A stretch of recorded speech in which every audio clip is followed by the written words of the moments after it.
Her parents fought like it was their full-time job, shouting turning into slammed doors turning into silence, and silence turning into divorce papers on the kitchen table. The house that once smelled like pancakes and Sunday mornings now smelled like cold coffee and tension. Ava learned to move quietly, to keep her headphones in, to only cry in the shower where the water could hide her tears. She stopped talking as much, stopped laughing, stopped trusting that anyone would stay. One evening after another argument exploded at home, Ava grabbed her backpack, shoved in her sketchbook and phone, and walked out without a word. The sky was turning orange and pink as the sun went down, but she felt nothing.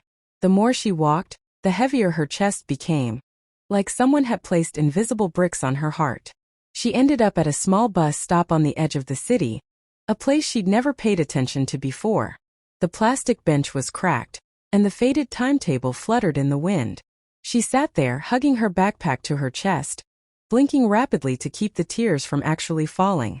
Don't cry. It doesn't help. No one cares anyway, she told herself. A soft voice broke through her thoughts. You okay? Ava looked up, startled. A woman in her late 50s stood nearby, holding a grocery bag with a loaf of bread peeking out. She had kind eyes, tired but warm, and a scarf wrapped loosely around her gray-streaked hair.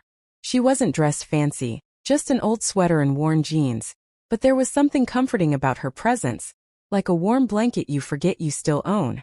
Ava quickly wiped her eyes. I'm fine, she lied.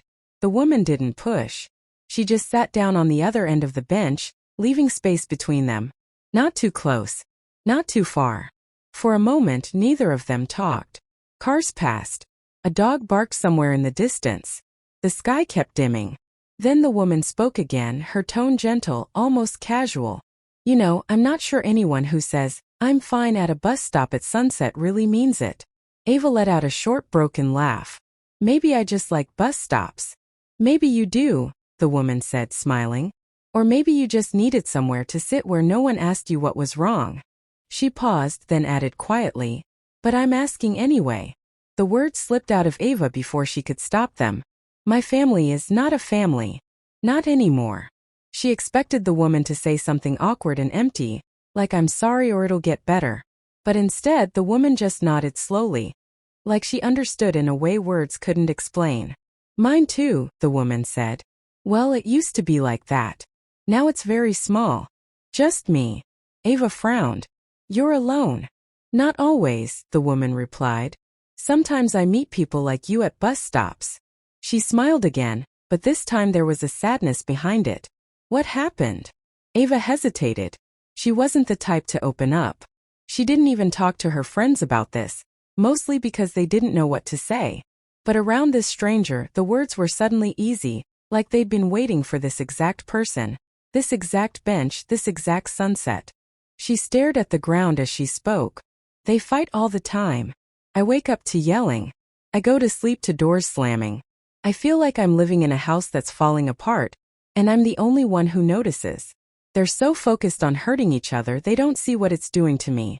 I feel like I don't belong there. Like I don't belong anywhere. Her voice cracked on the last word. She hated that. The woman's eyes softened. That's a heavy thing to carry for someone your age. Ava shrugged, wiping her cheeks again. It's fine. I'll graduate, move out, and never look back. That's the plan. And in the meantime? The woman asked quietly. You just survive? Ava nodded. Pretty much. The woman exhaled slowly, like she had just heard a story she'd lived before. When I was your age, she said, I thought leaving would fix everything. I ran away from home emotionally long before I walked out physically. But here's what no one told me. You can leave the house, but the hurt comes with you if you never unpack it. Ava looked at her, confused. So what do? I can't fix them. No, the woman agreed. You can't fix them. That's not your job. It never was. She turned on the bench to face Ava more fully. But you can take care of you. You can decide what kind of family you build from now on, even if it's not made of blood. Ava swallowed. You mean like friends? Friends. Mentors. Teachers. Neighbors. Even random women at bus stops, she chuckled. People who make you feel seen. People who don't make you prove your worth just to receive kindness. A small bus rumbled by without stopping. Neither of them looked at it. You know what I learned? The woman continued. Home isn't just where you sleep. Home is where your soul can put its feet up.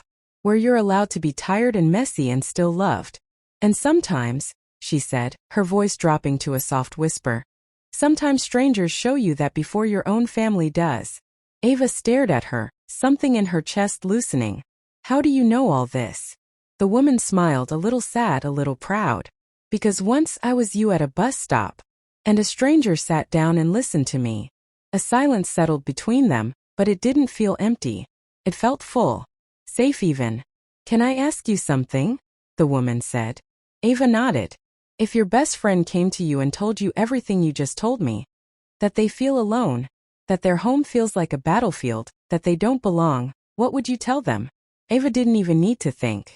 I'd tell them it's not their fault, that they deserve peace, that they're not the problem. And why? The woman asked gently. Don't you say that to yourself? Ava blinked, taken aback.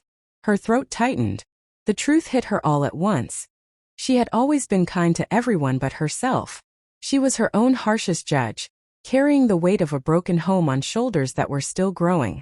Her voice shook. I don't know how. The woman's eyes glistened, but she kept her voice steady. Start small. Start with one sentence. I deserve a love that doesn't hurt. Say it, even if you don't fully believe it yet.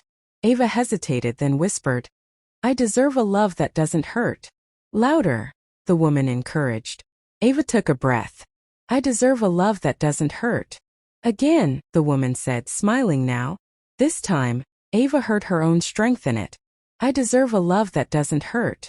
Something inside her shifted. The bus they'd both been waiting for finally appeared in the distance, its headlights cutting through the dim light. As it pulled up, the woman got to her feet, adjusting the strap of her bag. Are you getting on? Ava asked. The woman nodded. Yeah, got to get this bread home before it turns into a rock. She laughed softly. A sudden panic rose in Ava's chest. Wait, I don't even know your name. The woman paused on the bus step and turned back with a grin. Maybe it doesn't matter what my name is, she said. Maybe what matters is that you remember this. You're allowed to find home in people who didn't grow up with you. You're allowed to outgrow pain. And you, she pointed gently at Ava's heart, are not broken. You're becoming. Ava's eyes stung, but this time the tears felt different. Warmer. Lighter. Will I ever see you again? She asked. The woman thought for a moment. Maybe. Maybe not. But you'll meet others. Pay attention when your soul relaxes around someone. That's how you'll know. This person feels like home. And when you find that, don't run from it just because you're used to chaos. The driver cleared his throat impatiently. The woman chuckled. That's my cue. Take care of yourself, okay? And hey, she pointed at Ava's backpack. Don't stop drawing. Whatever you love, keep it close. That's another way we build home inside ourselves. And then she stepped onto the bus. As the doors hissed shut and the bus pulled away, Ava stood there, the echo of the conversation wrapping around her like a soft blanket. The streetlights hummed to life one by one, painting the sidewalk in warm circles of light. For the first time in a long time, Ava didn't feel completely alone. She looked at the empty spot on the bench where the woman had sat and whispered, "Thank you." On the walk back, her house hadn't changed. The walls were the same. The tension was the same. The broken pieces were the same. But Ava was not. She walked into her room, closed the door gently, and opened her sketchbook. On a blank page, she drew a bus stop, a sunset, and two figures sitting side by side.